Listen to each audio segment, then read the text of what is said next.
Israel is set to hold its fourth snap election next week. Days before the crucial polls, thousands of Israelis took to the streets to protest against the Prime Minister Benjamin Netanyahu's policies and leadership. Local reports suggesting that over 20,000 protesters gathered at the Paris Square close to Netanyahu's official residence. The protesters were seen waving flags and carrying posters, shouting, "Bibi, go home."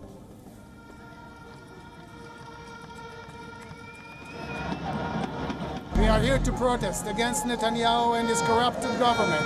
This is our last chance before the election. I came to speak and protest about the situation when the government is probably going to win this election, and somebody needs to stop this, because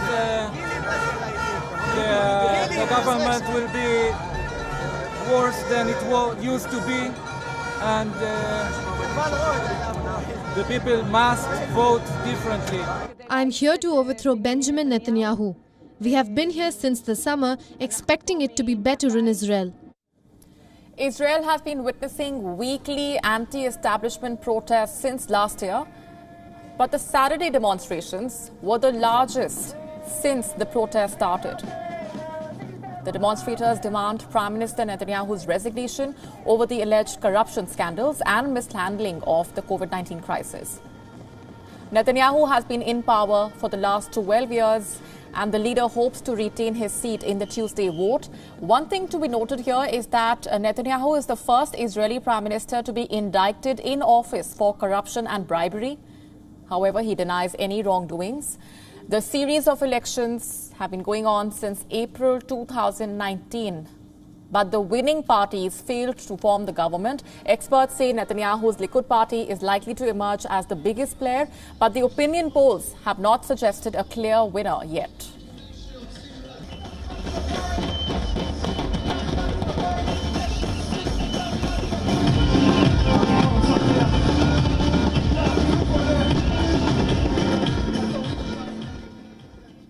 Joining us on the broadcast this minute is international affairs expert Jody Cohen from Jerusalem. Hi, Jody. They say third time's a charm. That did not really hold true for Israel in the previous election. As the country gears up for the fourth poll in less than 2 years, opinion polls have not suggested any clear winner. They predict that the deadlock will continue. What is the sense that you're getting? You're absolutely right, Molly. I mean, the situation now in March 2021 is actually different to the last election in March 2020. At that time, COVID-19 was just emerging. We didn't know what to expect over the course of the year. And during the course of the year, we've seen 6,000 people die, a lot of suffering due to the economy as well as for health reasons. Very tight lockdowns, and we're just starting to see those restrictions being eased. There have been a number of protests over the course of the year, as prior to this year as well, against Prime Minister Netanyahu. However, saying that, he is still very, very popular. In general, a Channel 12 poll showed that 57% of people are generally happy with the government's handling of the coronavirus pandemic. And this election is going to be very much judged on the government's handling of COVID-19. The poll also suggested that Prime Minister Netanyahu will win. He'll come in first place, although with less seats than in previous elections. And as you say, we might not see a final government come out of this election. Every Israeli government has to form a coalition in order to reach 61 seats, which is a majority in the parliament. And even with Prime Minister Netanyahu, he's been expected to be able to pull together a coalition of 60 seats, just short of that 61 seats needed. And the person who's expected to come second is Yair Lapid, the head of the Yesh Atid party, and he's expected to pull together perhaps a coalition of 56. So we don't yet know whether or not this election will break the political deadlock. The Israel Democracy Institute did a poll which showed that only 1/3 of Israelis feel that this election will end the political deadlock. And if that's the case, then we could be looking at a fifth election in 2 years. To what extent will Netanyahu's indictment on corruption charges have a bearing on this electoral result? We've seen those demonstrations that have been continuing against the leader over corruption or over the corruption charges, also over his handling of the COVID-19 crisis.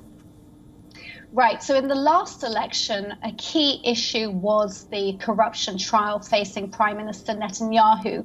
By this election, yes, it's definitely a significant factor, particularly for those who oppose Prime Minister Netanyahu.